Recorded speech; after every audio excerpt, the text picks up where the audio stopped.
Hello students, again welcome to Ramrane biology classes.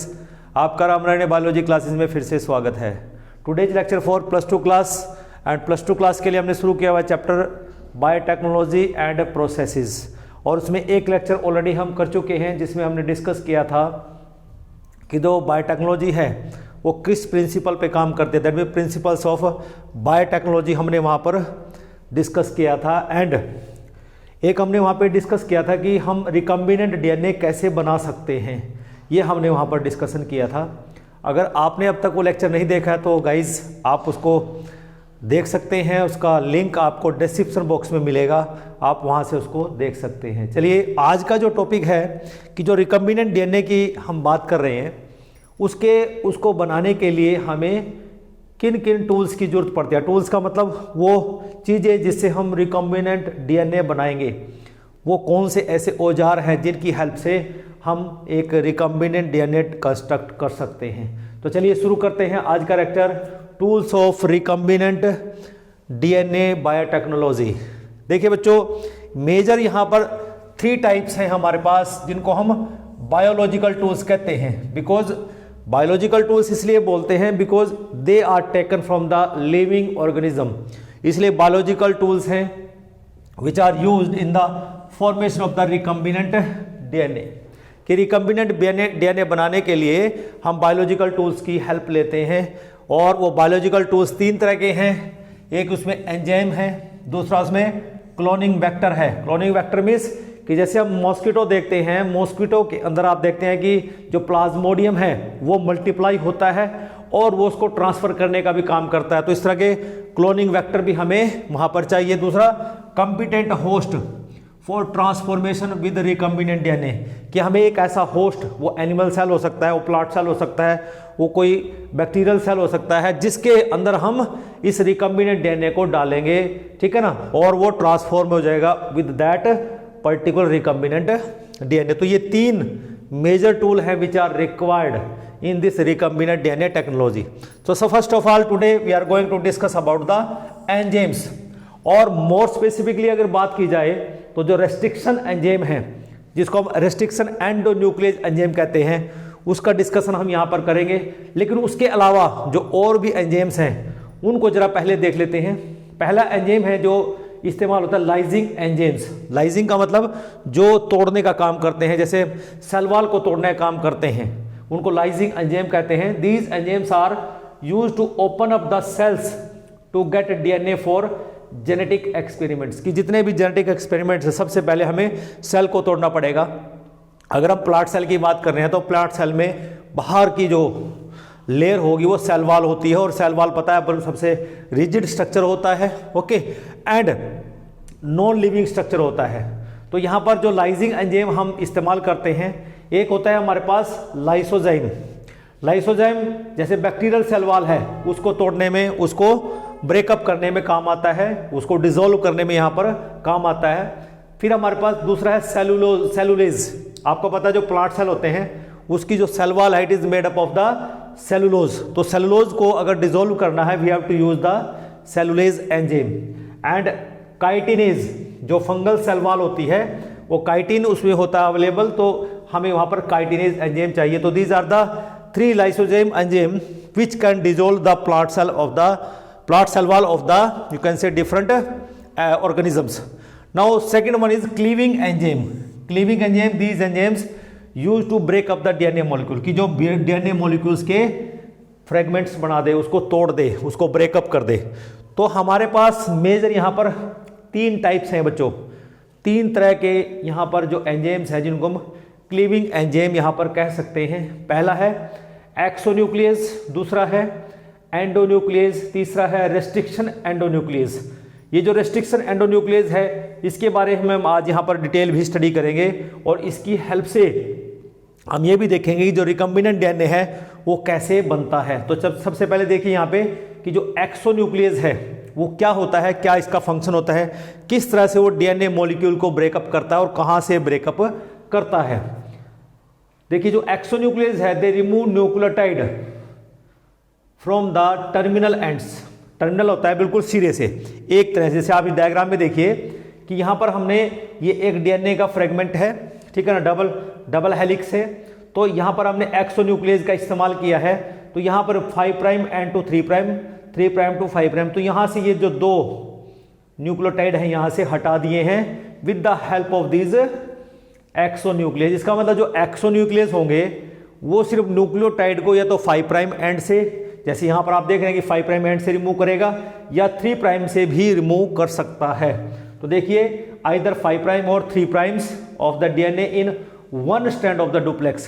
कि आप 2 strand देख रहे हैं, ये एक स्ट्रैंड हो गया, ये दूसरा स्ट्रैंड, तो डीएनए डुप्लेक्स है। लेकिन जो यहाँ पर एक्सोन्यूक्लियस वर्क करता है वो एक ही स्ट्रैंड से रिमूव करेगा, और एक ही स्ट्रैंड पे से तो 5 प्राइम से रिमूव करता है या 3 प्राइम से रिमूव करता है। तो हमारे पास कुछ एग्जांपल्स हैं, जैसे XRN1, ये हमारे पास एक एक्सोन्यूक्लियस है, दूसरा है एक्सोन्यूक्लियस 1, और तीसरा एक जो स्नेक विनोम, जो सांप होता है जब वो बाइट करता है तो विनोम हमारी बॉडी में छोड़ देता है।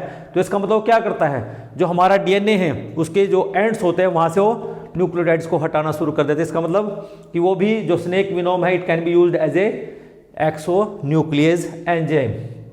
Now second one is endonuclease. अब जो एंडोन्यूक्लियस है बच्चों, they make cut at specific position, कि ये जो कट करेंगे एक पर्टिकुलर स्पेसिफिक पोजिशन से कट करते हैं न्यूक्लियोटाइड को with the DNA, and these enzymes do not cleave the ends and involve only one strand of the DNA duplex. कि जैसे हमने देखा कि जो एक्सोन्यूक्लियस है वो तो एंड से कट करता है, लेकिन ये एंड से कट नहीं करेगा, ये बीच में से कट करता है, और वो स्पेसिफिक पोजीशन होगी जहां से वो कट करता है। सम टाइम में भी हैपन दैट कोई बेस पेयर वो प्रॉपर नहीं है तो उसको रिमूव करके वहां पे एक नॉर्मल बेस पेयर लगाना, तो वो इसी प्रोसेस एंडोन्यूक्लियस की हेल्प से लगेगा।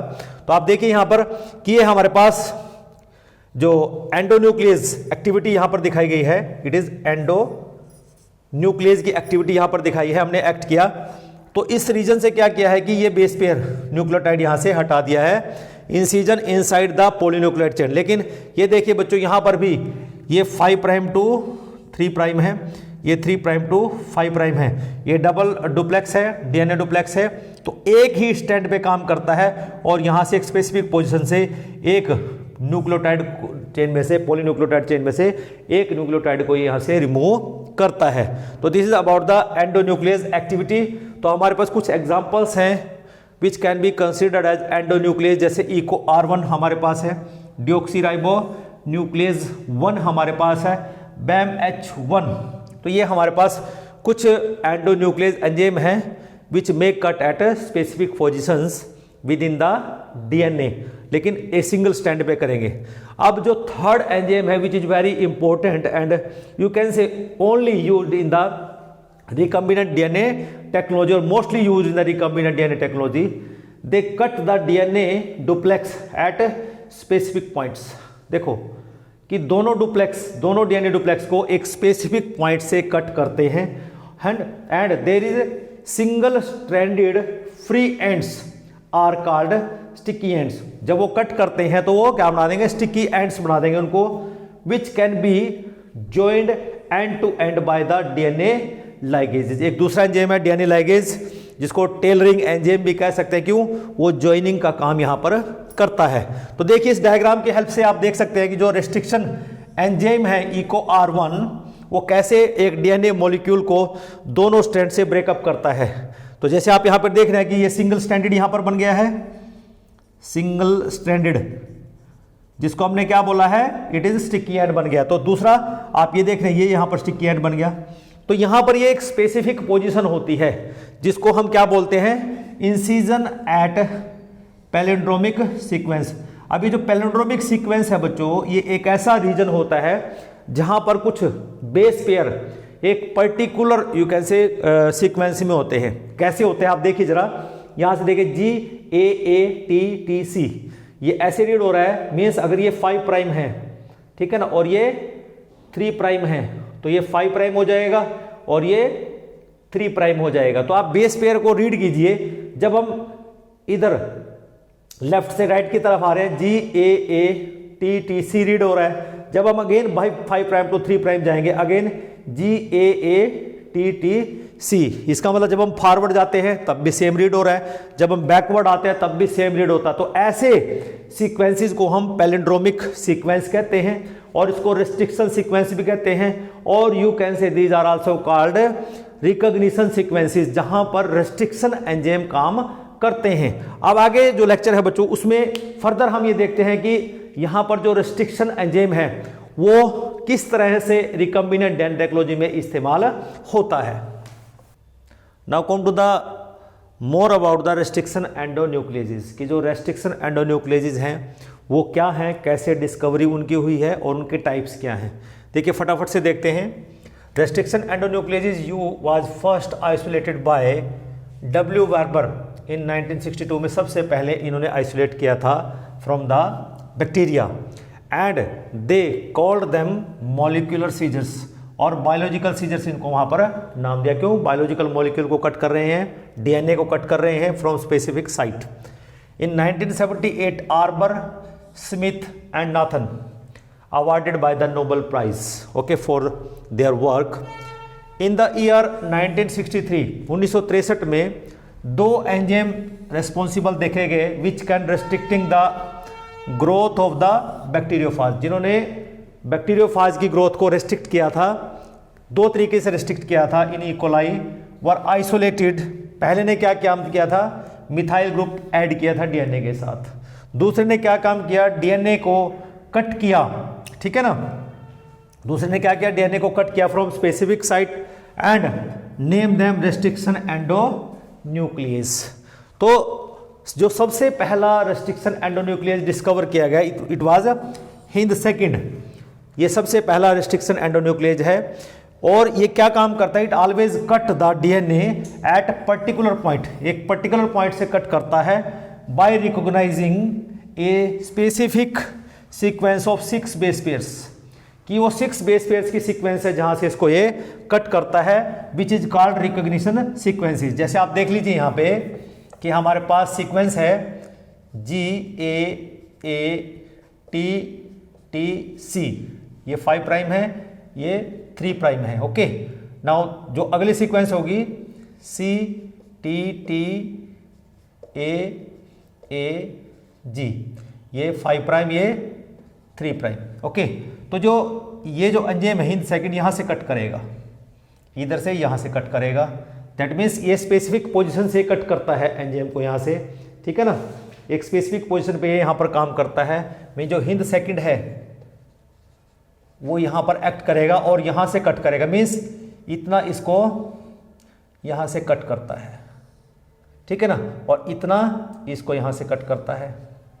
तो कहने का मतलब क्या है बच्चों, दिस वन इतना ये इधर से कट करेगा, ये सेगमेंट को इतना इधर से कट करेगा यहाँ से, ठीक है ना, एक बेस पेयर को छोड़ के। तो इसका मतलब क्या हो कि ये एक बेसिक सीक्वेंस है, 5 prime to 3 prime GAATC read हो रहा है, और 5 प्राइम टू 3 प्राइम फिर GAATC। दैट मीन्स ये बोथ साइड्स, जब हम फॉरवर्ड जा रहे हैं 5 प्राइम टू 3 प्राइम डायरेक्शन तो GAATC सेम, और जब हम 5 प्राइम टू 3 प्राइम दूसरे स्टैंड पे आ रहे हो GAATTC। तो ये एक स्पेसिफिक सीक्वेंस है which is read same in both the directions, जिसको हमने रिकॉग्निशन सीक्वेंस यहां पर नाम दिया गया है। और आज की डेट में we know more than 900 restriction enzymes, 900 से भी ज्यादा रेस्ट्रिक्शन एंडोन्यूक्लियस एंजाइम हम आइसोलेट कर चुके हैं from the 230 strains of the bacteria. और इनमें क्वालिटी क्या है, जितने भी हैं हमारे पास restriction endonucleases, they have different recognition sequences, कि सबकी सीक्वेंस ये नहीं है, इट इज डिफर, लेकिन पैटर्न यही होगा कि वो जब हम फॉरवर्ड जाते हैं और जब बैकवर्ड आते हैं बोथ द डायरेक्शन वहां पर वो रीड होते हैं सिमिलरली। अब फटाफट से देख लेते हैं types of the restriction endonuclease. बच्चे यहाँ पर 3 टाइप हमारे पास हैं। पहला है टाइप 1, ठीक है ना। This consist of 3 different subunits and they require, इनको ATP चाहिए, मैग्नीशियम आयंस चाहिए काम करने के लिए, और S एडिनोसाइल मिथायोनिन चाहिए फॉर रेस्ट्रिक्शन, इनको कट करने के लिए। लेकिन they recognise specific sites within the DNA, specific site को रिकॉग्नाइज कर लेते हैं, but do not cut these sites, लेकिन वहां पर स्पेसिफिक सीक्वेंस को ये कट नहीं कर पाते। Thus they are not use in the recombinant DNA technology, इसलिए इनको इस्तेमाल भी नहीं किया जाता। दूसरा आता है हमारे पास टाइप 2 रिकम्बिन रेस्ट्रिक्शन एंडोन्यूक्लियस। ये बहुत सिंपल होते हैं and require only magnesium ions to work, इनको कोई एनर्जी की जरूरत नहीं है। एंड ये एक पर्टिकुलर सीक्वेंस को आइडेंटिफाई करते हैं, जैसे हिंद सेकंड ने किया है, वो इसी कैटेगरी का आता है, टाइप सेकंड का रेस्ट्रिक्शन एंडोन्यूक्लियस है। And this is the only type, ये टाइप सेकंड ही है बच्चों जो रिकम्बिनेंट डीएनए टेक्नोलॉजी में इस्तेमाल होता है, used in the recombinant DNA technology. Now type third is also similar to the type one, it also consist of 2 different subunits, इसमें 3 है, इसमें 2 सब यूनिट्स हैं। They also require ATP, magnesium ion and S adenosyl methionine for restriction, की जो restricting growth है, restriction का work है, उसको करने के लिए इनको भी एटीपी चाहिए होती है, मैग्नीशियम आयन और एस एडिनोसाइल मिथायोनिन की जरूरत यहाँ पर पड़ती है। But they can also recognize the specific sequence, जैसे टाइप 1 स्पेसिफिक सीक्वेंस को डीएनए के अंदर रिकॉग्नाइज कर सकता था, तो जो टाइप थर्ड है वो भी ऐसा ही काम कर सकते थे, लेकिन ये भी डीएनए को उस पर्टिकुलर साइट से कट नहीं करते थे, इसलिए इनका भी इस्तेमाल डीएनए टेक्नोलॉजी में नहीं होता। फिर देखिए बच्चों, अब बात आते हैं कि इनकी जो नेमिंग है और इनका जो एक्शन है वो कैसे होता है, चलिए उसके बारे में डिस्कशन करते हैं। Now come to the naming of the restriction enzymes, की जो रेस्ट्रिक्शन एंजाइम या रेस्ट्रिक्शन एंडोन्यूक्लियस एंजाइम होगा उनको हम नाम कैसे देंगे, किस तरह से उनका नाम रखा जाता है। देखिए बच्चों, द फर्स्ट लेटर जो उसमें होता है it is derived from the genus, कि जो हमारे पास जीनस है ना उससे हम ड्राइव करते हैं। जैसे आप इसमें देखिए जो एस्चर्चिया क्या है, ये हमारे पास यहाँ पर जीनस है, ये जीनस से मीन्स जो ई वर्ड यहाँ पर लिया गया है ये हमने इस जीनस से लिया है। And next 2 letters from the species name of the prokaryotic cell, prokaryotic cell में जो बैक्टीरिया है जिससे हम ले रहे हैं उस स्पीसीज के फर्स्ट 2 लेटर्स, जैसे यहाँ पर हमने CO लिया है, it is from coli, coli क्या है मीन्स ये जीनस हो गया, ये स्पीसीज हो गया, स्पीसीज के फर्स्ट 2 लेटर लेते हैं, ये फर्स्ट 2 लेटर यहां से ले लिए। And after that followed by where the enzyme are extracted and the Roman numbers following the name so the order in which the enzymes were isolated from the bacteria strain, की वो order को दर्शाता है कि पहला कौन सा हुआ, फिर दूसरा कौन सा हुआ, तीसरा कौन सा फाइंड आउट हुआ है। जैसे यहाँ पे RY13 है तो हमने R ले लिया है और यहाँ से 1 ले लिया है, ठीक है ना, तो यहाँ पर ये R आ गया और ये 1 मीन्स फर्स्ट ये डराइव किया हमने एस्चर्चिया कोलाई RY13 से, तो इस तरह से इसका नेमिंग हम दे देते हैं। इस तरह हमारे पास हिंद सेकंड है, derived from the Haemophilus influenzae RD, Bam H1 derived from the Bacillus amyloliquefaciens H से हमने ड्राइव किया है। Eco R second from the E coli R235, आप देख सकते हैं यहाँ पे 1 आया था तो इको R1 है, यहाँ पे सेकंड है तो R सेकंड यहाँ पर हो जाएगा रोमन में जो हम लिखते हैं। तो this is about the naming, कि किस तरह से हम रेस्ट्रिक्शन एंडोन्यूक्लियस को नेमिंग देते हैं। Now come to the you can say main you can say mechanism of the action of the restriction endonuclease, की जो रेस्ट्रिक्शन एंडोन्यूक्लियस है ये कैसे वर्क करते हैं। देखिए बच्चों, हमारे पास ये वेक्टर डीएनए है, ये फॉरेन डीएनए है, हम ये चाहते हैं कि जो फॉरेन डीएनए है हम इसके साथ अटैच करें, तो हम यहाँ पर एंजाइम रेस्ट्रिक्शन ले रहे हैं इको R1, जो क्या करता है दोनों स्ट्रैंड्स को एक स्पेसिफिक सीक्वेंस से कट करता है। और आपको पता है जो इको R1 है, जैसे सपोज यहाँ पर ये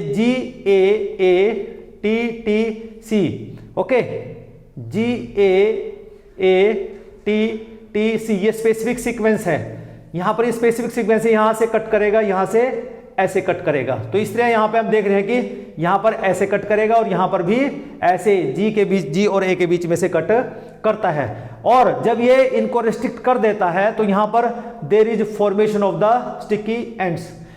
होता क्या है बच्चों कि सबसे पहले जो इको R1 होगा ये पूरी लेंथ को इंस्पेक्ट करता है, जब इसे इंस्पेक्ट कर लिया पूरी लेंथ को डीएनए को, and this find the palindromic region or you can say recognition sequence 6 base pairs किसको मिल जाती है, तो ये इसको वहां से स्पेसिफिक पोजीशन से कट कर देता है। Similarly with the foreign DNA inspect करेगा, पहले इंस्पेक्ट करने के बाद जैसे ही ये स्पेसिफिक रिकॉग्निशन सीक्वेंस मिल जाएगी वहां से इसको कट करेगा and there is a formation of the sticky ends will be formed. और उसके बाद क्या होता है, DNA fragments join at sticky ends. अब ये स्टिकी एंड से यहां पर ये जॉइन हो जाता है with the help of the enzyme ligase, जिसको हम बोलते हैं डीएनए लाइगेज एंजाइम, इसको हम टेलर कहते हैं, ये सीलने का काम करता है, ज्वाइन करता है दोनों को। तो इसलिए हम यहां पर बन जाता है कि अब ये हमारे पास जो रीजन बन गया मीन्स अब ये जो डीएनए मीन्स ये एलियन डीएनए का पार्ट है, फॉरेन डीएनए का पार्ट है, ये हमारे पास वेक्टर डीएनए का पार्ट है, दो डीएनए मिल गए हैं, इसलिए हम इसको बोलते हैं रिकम्बिनेंट डीएनए। और this recombinant DNA we have prepared with the eco R1। So guys in this way हम रिकम्बिनेंट डीएनए को यहां पर तैयार करते हैं with the help of the restriction endonuclease.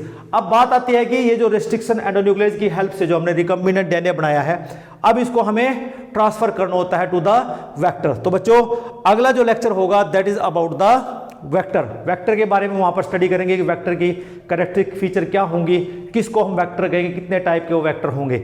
अगर आज का लेक्चर आपको अच्छा लगा है तो मेरे चैनल को लाइक करें, सब्सक्राइब करें और दूसरों के साथ शेयर जरूर करें। तो अगले लेक्चर के लिए इंतजार कीजिए। Till then have a nice day. Thank you.